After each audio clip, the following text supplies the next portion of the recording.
Eu quero te convidar aqui para a gente falar um pouquinho sobre o técnico Diniz. Você já se deu conta do tamanho da identificação do técnico Diniz com o Vasco? É a segunda passagem dele pelo clube e na primeira passagem em 2021 ele assumiu o Vasco na Série B. Ele sai do Santos na Série A e assume o Vasco ali já no segundo semestre, ou seja, na reta final da Série B, assume o Vasco podendo ter ficado na Série A. Podendo ter ficado na Série A. Ele vem para a Série B. É claro que o aproveitamento dele não foi bom e mereceu sim ser desligado. Foram acho que 12 jogos, foram apenas 4 vitórias, 5 derrotas, e isso fez com que a gente permanecesse na Série B.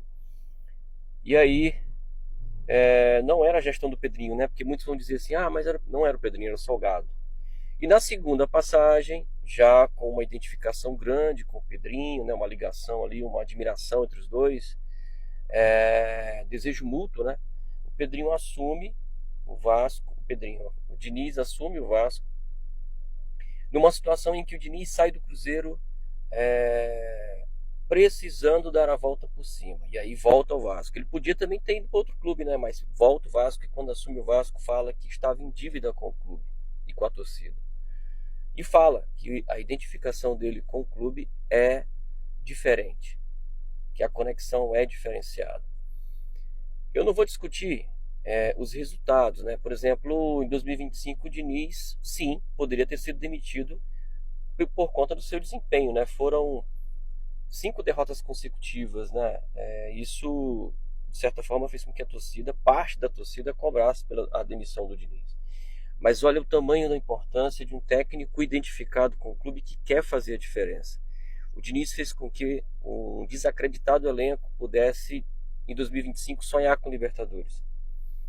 O elenco fez com que o Diniz fez com que 2 atletas desse elenco pudessem crescer absurdamente a ponto de que foi o Paulo Henrique, ser chamado para a seleção, e o outro, Ryan, ficar cotado para ser convocado. E detalhe, o Ryan não só evoluiu como jogador, como pessoa, a ponto de ser hoje o jogador mais valioso do elenco e também um dos jogadores mais valiosos do futebol brasileiro.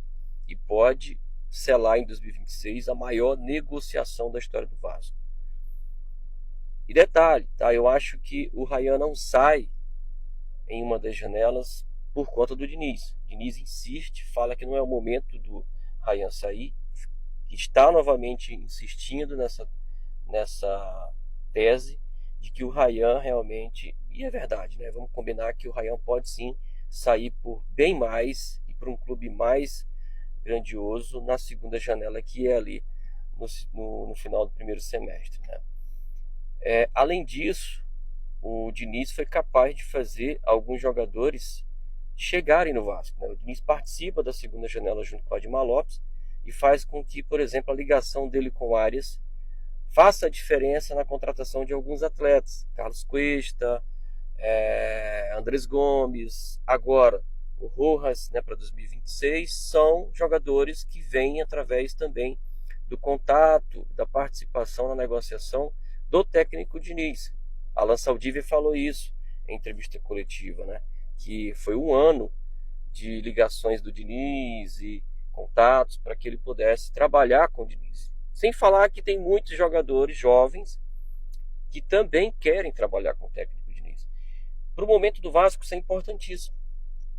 E, de novo, eu não vou discutir aqui se o técnico Diniz mereceu ser demitido em 2025. Mas a importância do Diniz para esse processo de estruturação e de recuperação do Vasco é absurdo, cara. É importantíssimo.